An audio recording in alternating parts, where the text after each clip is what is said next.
Illusionary truth disorder. What is illusionary truth? Illusionary truth is a well-documented psychological phenomenon in which repeated exposure to false information leads people to accept it as true. Over time, hearing the same story again and again, no matter how inaccurate, can convince even a rational mind that it must be fact. In its most extreme form, this bias affects not only the listeners but also the very people who repeat the falsehoods. Eventually, even they may come to believe the lies they knowingly spread. Unfortunately, many fans of the movie Walking Tall appear to suffer from this affliction. These individuals passionately defend the legend of Buford Pusser, even when confronted with irrefutable evidence, photos, official records, documented inconsistencies that contradict their beliefs. Their reasoning? I saw it in the movie. Thurman, I've known you since I was a kid. Always thought you walked tall. Look like you done learn how to crawl. A movie that clearly states right on the screen for them to see that it is a fictionalized account based on certain events from Pusser's life.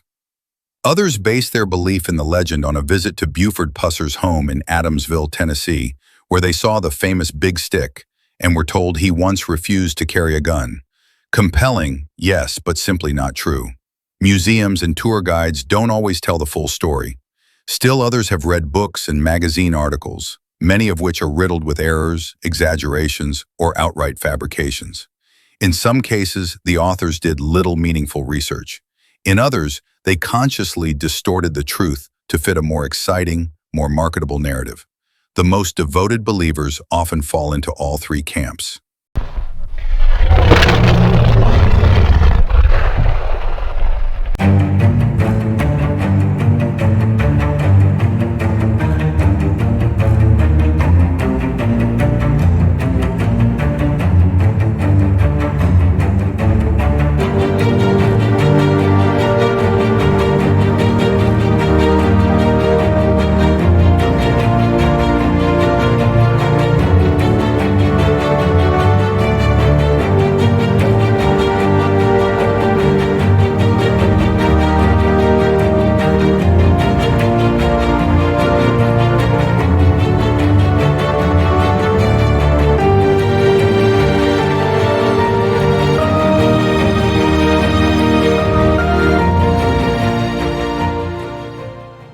Join us now as Mike Elam and Dennis Hathcock give us several humorous examples of illusionary truth disorder. Hey everyone, hope everyone is doing well. Before we get to the program this morning, I had a couple of things I needed to address. I've had a lot of questions about the closing of the Pusser case and whether or not I expect an announcement to actually be made. Well, the answer to that is yes, I do. And I'm just not aware of the timetable when they plan to do this. So I'm just asking everybody to be patient. You have to understand that this is a complicated case, and because of Buford's notoriety, they have to be very careful about how they release the information, because a lot of it to some people may seem inflammatory. Other people just want to know, but be patient. It'll come out. I'm not worried about that, so I hope this answers some of your questions. Another question that I've been asked is if I'll sign books. Well, I have Brian checking against a database of people that are followers here, and as book orders come in, I do try to sign those of everyone who follows this page. So if you are a follower, you're on that list. If you order a book, yeah, I will sign it. Another question that I'm often asked, and I've never really answered, is the photograph on the shelf over my left shoulder. That is my young bride, Miss Connie. Of course, this particular picture was made, approximately 40 years ago. And this next photograph is a photograph of her taken more recently. As a matter of fact, it was about 2 months ago. So she has changed very little over the years.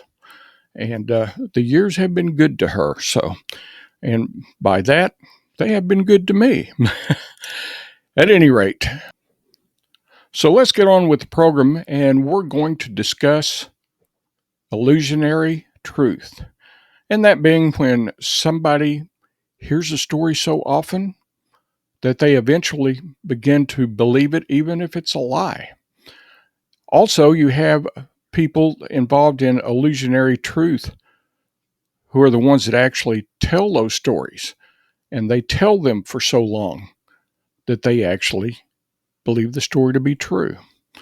So Dennis Hathcock and I put together a little video about the effects of illusionary truth. Now, keep in mind, neither one of us are actors. I know I'm confused for Brad Pitt, but I'm not him, and I don't have his acting skills. So please pardon us on that. At any rate, here we go. I'd like to welcome everybody back to Buford Pusser, The Other Story. And with me tonight is Dennis Hathcock, and we're going to be talking about illusionary truth. I wanted to get Dennis on here so we could give you some examples of these things. I'm going to throw a few questions out at him and let him respond to him in his own way. Dennis, how are you tonight? I'm doing good. How are you, Mike? I'm absolutely bodacious. Hey, the first thing I wanted to ask you about, I guess, is, I remember watching in Walking Tall when Al Thurman was running for sheriff. But I wanted to ask you about, I thought it was devastating the way that he got killed when he ran off that bridge. He was going to run Buford down with his car, and Buford got out of his pickup and running back toward him with that big stick. And somehow Sheriff Thurman lost control of the car and crashed over there in the riverbed, and it blew up before it ever hit the water. And then Buford had to jump in and save Grady Coker, his old high school football buddy, but the sheriff burned. Do you remember all that happening? Well, I'll have to be honest. I don't remember one bit of that ever happening, but it was in the movie. It was. And if it's in the movie, it has to be true. It has to be true. That brings me around to that big stick. The one that he always carried. That was his weapon of choice. That's the one he enforced the law with over there. And, he made that stick famous. How long was that stick? Was it, 4 foot long or a little longer, a little shorter? How big around was it? Well, the ones they sell over there at the museum are about this long. When I was in there, it didn't look anything like the one they had in the movie. As a matter of fact, it looked like an axe handle. That's right. Like an axe handle. You'd think since they had it in the movie that the museum could have done a much better job of reproducing them because they knew what it looked like. Well, I've always wondered about these people that holler that they like the way Buford Pusser enforced the law and we needed more like him and all that. I don't believe that there's many of people that, because they had a couple of beers in their car or half pint of whiskey in their car, would want somebody to take a big stick, and beat them over the head with it and bust their car up and bust their windshields out. Yeah. I don't think that's, but that's what the movie showed. So we know they had more than that, and they were a lot deeper into stuff than just having a beer or having a half pint. They were apparently had it in much larger quantities because we saw that in the movie. Well, I guess that's true. Yeah, well, you can't argue with them. I didn't think about it like that. Well, then there was George Weatherford. In 1964, Buford got the Republican nomination to run for the sheriff, and of course, James Dickey had the Democratic nomination, and then you had an independent candidate, George Weatherford, and he was a local businessman. And dadgummit, the sheriff got killed right before the election, so it made it a two-man race, and it was between Weatherford and Buford, and I'm confused because in the movie it didn't say anything about that at all. Well, maybe the people that made the movie that weren't aware of that. Well, must not have been, because I just always thought that if it came down that, they said that James Dickey got 307 votes, but yet the movie claims that Buford only defeated him by 307 votes. Did the movie miss an opportunity? I'm confused. I'm not sure what the truth is anymore. Well, I've looked at it and I was confused too. According to the movie, Buford ran against a dead sheriff and beat him. Didn't say anything about this other guy. Then after right before the election, let me go back a little bit. Right before the election, with the State Line Syndicate, well, heck, I don't need to tell you about them. I mean, your family was involved in the State Line Syndicate. That's right. That's exactly right. All the moonshiners, bootleggers, prostitutes, the club and bar owners, and talked to Witter this morning. He said to put him away. What all places were open back in '64 when Buford ran for sheriff down there at the state line? I think nothing but the Shamrock. Nothing but the Shamrock. The White Iris and the Shamrock? White Iris was open. Yeah, that's two. Where That's did all the syndicate come from? Well, I've wondered that. It must have been a very small syndicate. Well, there was a lot of people sitting in that bar having a meeting and trying to put a plan together about how to keep Buford from getting elected. So we must be missing something, because the movie showed a lot of them may have dropped out. Might have. But anyway, then when Buford did win, I've always been curious, because he wouldn't take a bribe. No way, no way. The movie said that he was as honest as the day was long, and he would not take bribes. But dadgummit, I've interviewed a lot of those old club owners and different people, their relatives, and just about every one of them said that they had to pay the sheriff off, or their relatives had to pay the sheriffs off. And well, they're liars. They got to be liars. Well, they must be, because they got to be a liar. In the movies, that never happened. Buford was honest. He wouldn't take a payoff. Right. Well, that's what I say. They had to be lying if they said they had to pay Buford anything off. Well, and then I never didn't understand how he paid for all them new cars and stuff. Well, look at that list of guns he had. Right, I never did understand that, but it showed in the movie he just would not take a bribe. There's no way you could pay him. Well, he wouldn't carry a gun either, but he had that big stick. Right. So, at any rate, Pauline finally talked him into carrying one, I guess. Then, let's get into the matter about, we talked about the fact that there was only two clubs down there, And when I looked at records, you see where that Towhead was down there and Louise was down there. Then they had the White Irish and the Shamrock. I mean, that restaurant was out of Buford's jurisdiction. So he had two places that he had to take care of. And of course, Sheriff James Bishop from Tishomingo County, according to county records and newspaper accounts and FBI files that I've ran into, says that James Bishop from Tishomingo County arrested Towhead and got him convicted for a big moonshine operation.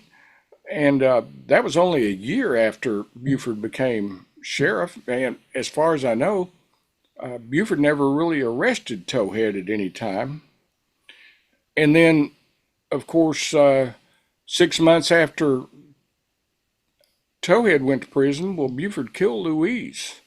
And so, there's about 16, 17 months there that there was those two places operating at the state line. But I've always been curious about that because the movie made it look like that he fought him for six entire years that he was in sheriff's office. Well, I've wondered. I believe they got it wrong a little bit in the movie. Oh, I think the county got all, and the newspapers got all their stuff wrong because it was in the movie. And it was in a lot of books and a lot of videos that you see out here. Man, if you want to get an education, let's just get on YouTube and go out there and see how many people have all these documentaries about Buford and what a great sheriff he was. And somehow everything that they say just seems to disagree with what you find in FBI reports and newspapers and county records and all. But hey. Well, the one of them that I really liked, that one that guy made it, where he said that after the weekend that there'd be bodies lined up all up and down the road on the sides of the roads from people that got killed there during the weekend. And why can you not find any records about that? Well, I don't know. But maybe they had it fixed. Maybe they had something fixed. That was another thing the syndicate was good for. Was fixing all that. Yeah, that's probably what I'd say. That's probably what happened. Now, your dad operated the plantation club on the Mississippi side. That is correct. But he was kind of across the highway and adjacent to the Shamrock, where your uncle, your aunt, had that. Wasn't he part of the syndicate? Well, in the movie, it said he was. But, I've talked to people down there that said it wasn't like that. That they were actually competitors, and that I've heard rumors that Jack and W.O. didn't get along well after he opened that club there at the in Mississippi. Well, when we had Christmas or Thanksgiving, we weren't never together for it. So no, they weren't real good friends now. Well, a lot of people tell me that all these guys were basically competitors. They might know each other, but know who each other were, but they weren't necessarily friends because they were trying to grow their own market share. They weren't worried about these other guys. Well, they left that part out, though. All sorts of things that I've always been curious about. You had the White Irish, and you had that motel there that was on Buford's side. And, of course, now I saw in the movie where he went in to the club there, and he had a shootout with your aunt, shot her right in the head twice. And that was amazing. It was happening during a Christmas kind of a party that she was giving for everybody.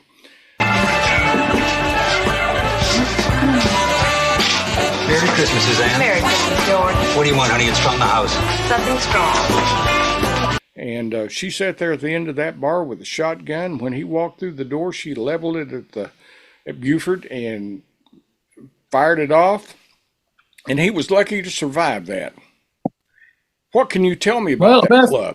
Best I can remember in that movie, she just jerked it out from under there and pulled it and went pow, pow.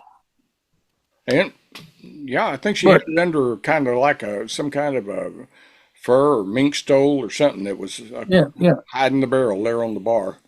But you know what? I want to know about that. I want to know about that club that was there in the motel. Well, there wasn't one in the motel. That's the trouble. I mean, they got it wrong. The club was over in Mississippi, where Buford had no jurisdiction. Had no jurisdiction over there, right? But what about all those witnesses that were in the club and saw, Louise shoot at him? Well, I know that's what the movie showed, Mike, but that autopsy and stuff that showed that she was shot twice in the back. She was. And those pictures I saw, once the bullet went right up through here and come out her head. And they had to dig the bullet and her teeth out of the carpet. And what I saw was pictures of, it looked like her room or something, not in a club. Yeah.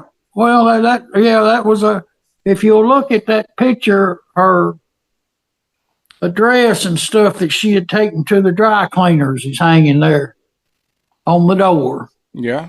Going into her bedroom there. They missed it on that. Something. Well, they didn't get it. The movie probably got it right, and all the newspapers and police reports and everything else were the ones that got it wrong because it was in the movie. That autopsy reports are wrong, I guess. And I'm sure you're like me. You've had people that get on the internet and on social pages, and they will argue with you about this because, they saw exactly what happened in that movie, and that when I try to tell a different version, and I'm sure same thing happens to you. Well, you're just wrong. Well, I mean, I've had them from up in Minnesota and all up in Oregon and Washington State, and I've asked them, how would you know? They never was even down here, but they knew more about how it happened and what happened than. Well, it was in the movies. Well, that's what they'll tell me. They'll say, well, that's what the movie said. Yeah. Well, and that's what the book said. But then you go on from there, and you had Virgil. He was the dishonest deputy that he was going down there and telling the syndicate there at the state line about all the raids that were going to go on. And, in one of them, they were going to shut down every place in the county, all in one night. And Virgil tipped him off, and they didn't get anywhere with any of it. Who was Virgil?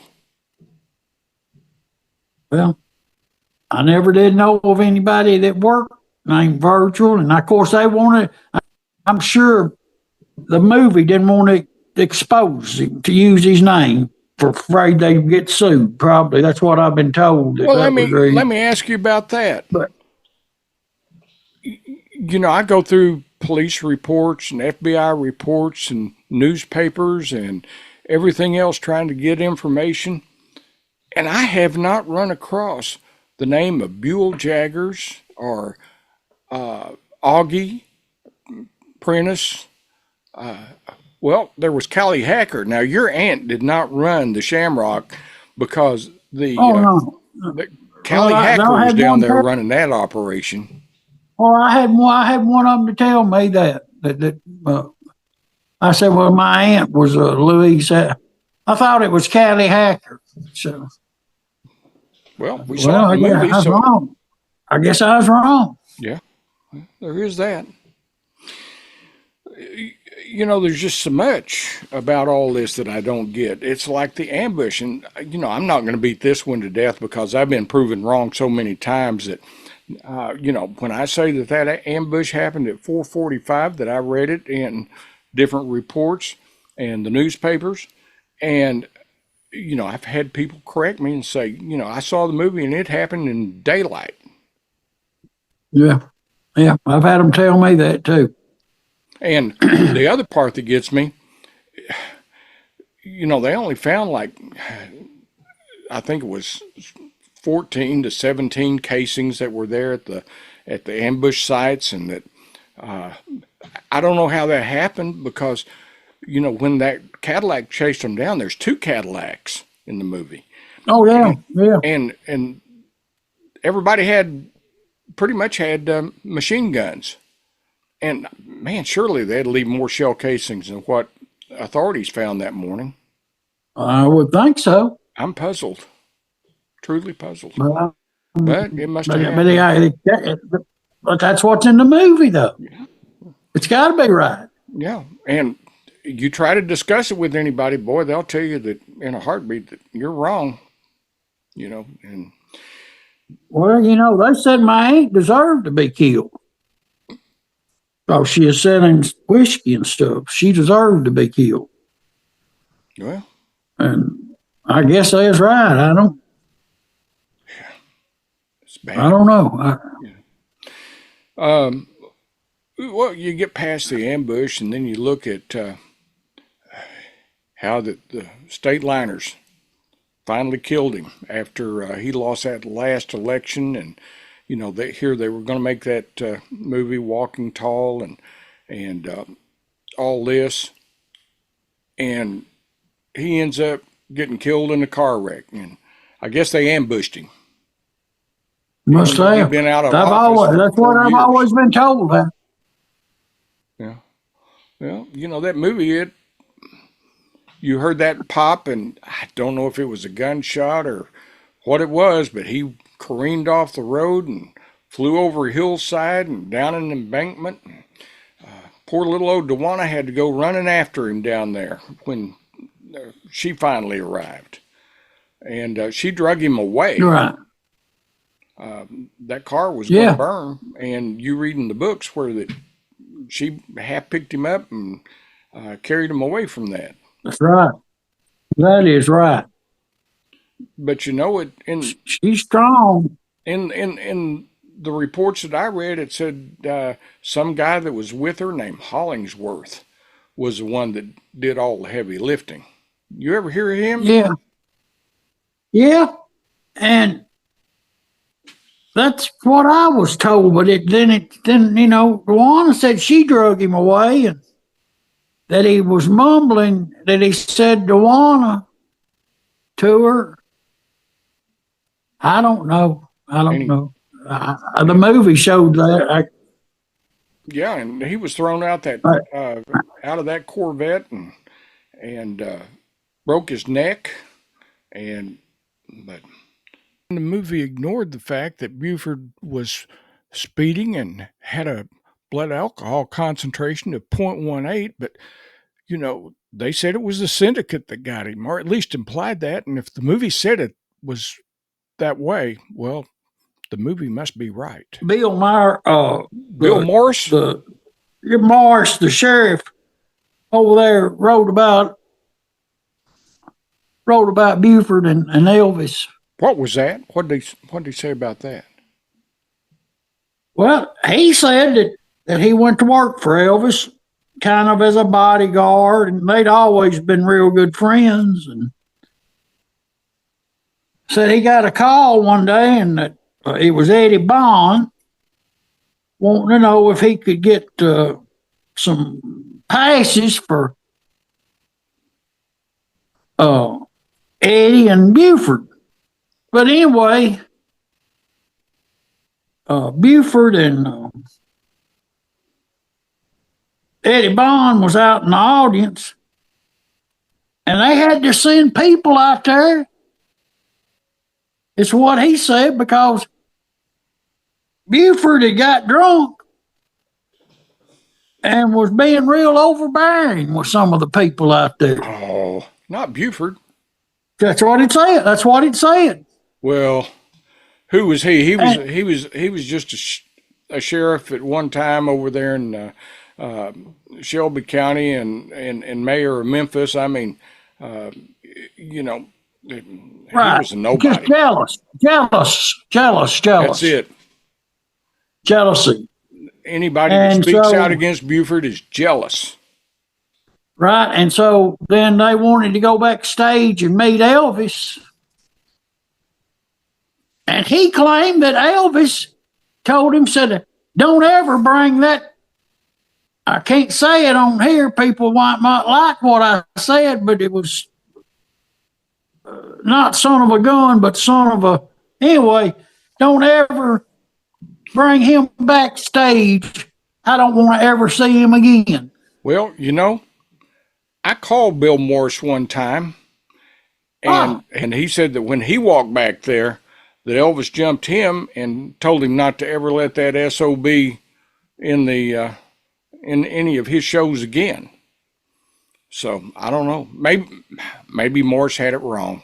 You know, I mean, He may have. He may the books have. got it right, Right. but Morris himself got it wrong. Hey, we're about to Well, run out. I guess they must have made up because he was over there at the funeral. Oh yeah, must have. He had up there in the room. We're going to be running out of time here in a minute. Oh, last thing I wanted to ask you about was all these books where it talks about your dad being in the ambush vehicle, and you know they'd tell every word that he said while he was in that vehicle and about to shoot Buford and Pauline. Well, you know what I got me was that book that you're talking about. The whole book was written in first person, Yeah, like they was there through the whole, listening to the conversations all through it. I've always wondered why that author I always what thought he Daddy knew is to the smart enough. TBI. I always thought Daddy is smart enough not to make them kind of statements in front of him. Well, you'd think so. You really would. Right. Well, folks, what we've been doing here is giving you a demonstration of illusionary truth. That being when somebody says something, repeats it so many times, others begin to believe it's true, even if there's nothing to it. Worse yet, illusionary truth is when the person who is telling such a tall tale says it so many times that they convince themselves that their story is true. Anyway, we've got to go. Hope you've enjoyed this. I hope you got through our poor acting abilities. And I'd like to thank Dennis Hathcock for being here and participating in this nightmare. And I'd also like to say thank you to our front man, Brian Backstage McCall. So we'll leave you with that and wish everybody well. Just remember what I always say: truth has no agenda, and thanks for watching.